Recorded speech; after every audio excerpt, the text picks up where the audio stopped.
Hi friends, welcome back to our channel. ఇవాళ మన ఛానల్లో ఫ్రైడ్ ఇడ్లీ ఎలా చేయాలో చూసేద్దాం ఫ్రెండ్స్.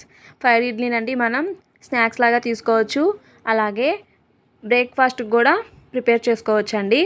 చాలా సింపుల్ అండ్ టేస్టీగా ఫ్రైడ్ ఇడ్లీ ఎలా చేయాలో ఈ వీడియోలో చూసేద్దాం ఫ్రెండ్స్.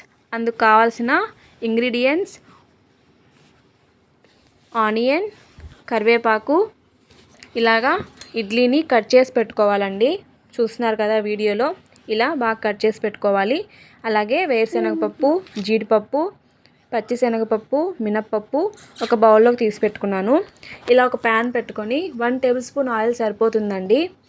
ఆయిల్ కొంచెం హీట్ ఎక్కాక ఆవాలు, 1 జీలకర్ర వేసుకున్నాను.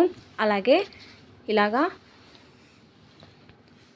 వేరుశనగపప్పు, జీడిపప్పు, పచ్చిశనగపప్పు అండ్ మినపప్పుని ఇలా దోరగా ఫ్రై చేసుకోవాలండి.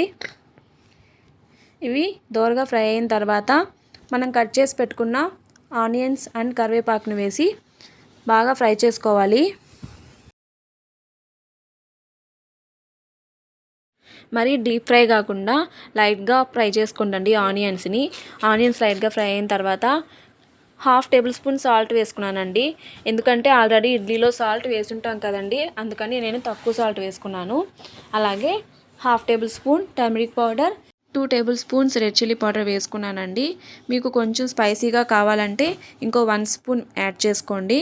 యాడ్ చేసుకొని బాగా మిక్స్ చేసుకోండి. వీడియోలో చూస్తున్నారు కదండి, అలా బాగా మిక్స్ చేసుకొని మనం ముందుగా కట్ చేసి పెట్టుకున్న ఇడ్లీ ముక్కల్ని అందులో వేసుకోవాలండి. వేసుకొని ఒక 3 మినిట్స్ బాగా మిక్స్ చేయండి.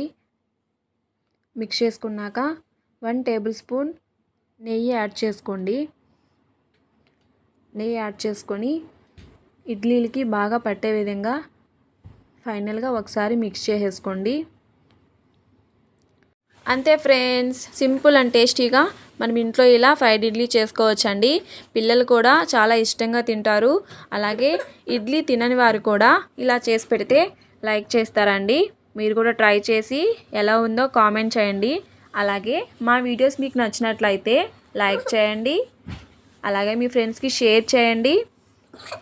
మా ఛానల్ని సబ్స్క్రైబ్ చేసుకోండి ఫ్రెండ్స్. బాయ్.